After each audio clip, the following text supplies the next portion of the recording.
Welcome to Sumi kitchen. இன்றைக்கி நம்ம என்ன செய்ய போகிறோன்னா பன்னீர் தோசை தான் செய்ய போகிறோம். வாங்க எப்படி செய்யுதுன்னு வீடியோக்குள்ளே போய்ட்டு பார்க்கலாம். ஒரு பேன் வச்சுட்டு ஆயில் ஊற்றி கடுகு போட்டு பெரிய வெங்காயம் 2 சின்னதாக கட் பண்ணி வச்சுருக்கேன். அதை போட்டு நல்லா ஃப்ரை பண்ணுங்கள். கருவேப்பிலை கொஞ்சம் போட்டுக்கோங்க.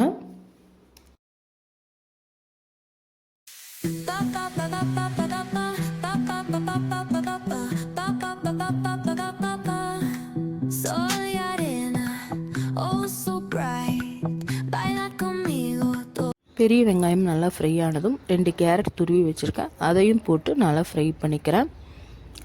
1/4 ஸ்பூன் அளவு மஞ்சத்தூள், 1/2 ஸ்பூன் மிளகாய்த்தூள், 1/2 ஸ்பூன் பெப்பர் போட்டுட்டு அதையும் ஒரு ஃப்ரை பண்ணிவிட்டு தேவையான அளவு உப்பு போட்டு நல்லா மிக்ஸ் பண்ணி விடுங்க.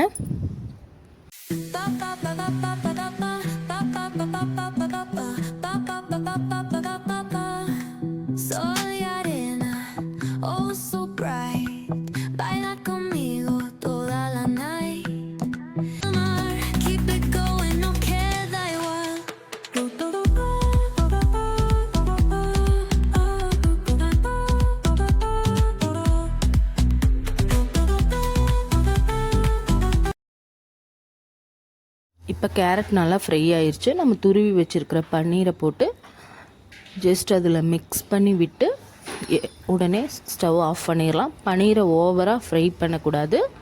நீ அதை ஆஃப் பண்ணி ஓரமாக எடுத்து வச்சுருங்க.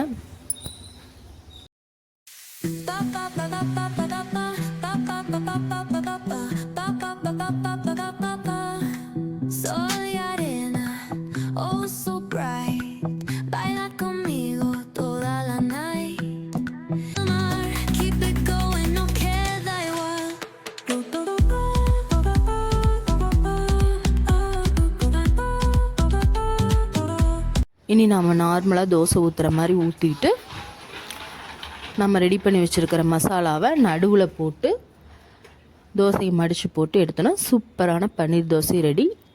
டேஸ்ட் சூப்பராக இருக்கும். எல்லோரும் கண்டிப்பாக ட்ரை பண்ணி பாருங்கள். செய்கிறக்கும் ரொம்ப ஈஸி தான். ஒரு டிஃப்ரெண்ட்டான தோசை ஊற்றி சாப்பிட்ட மாதிரி இருக்கும். சட்னி எதுவும் இல்லாமையே சாப்பிடலாம். நம்மளுக்கு தேவைன்னா ஏதாவது சட்னி வச்சும் சாப்பிட்லாம்.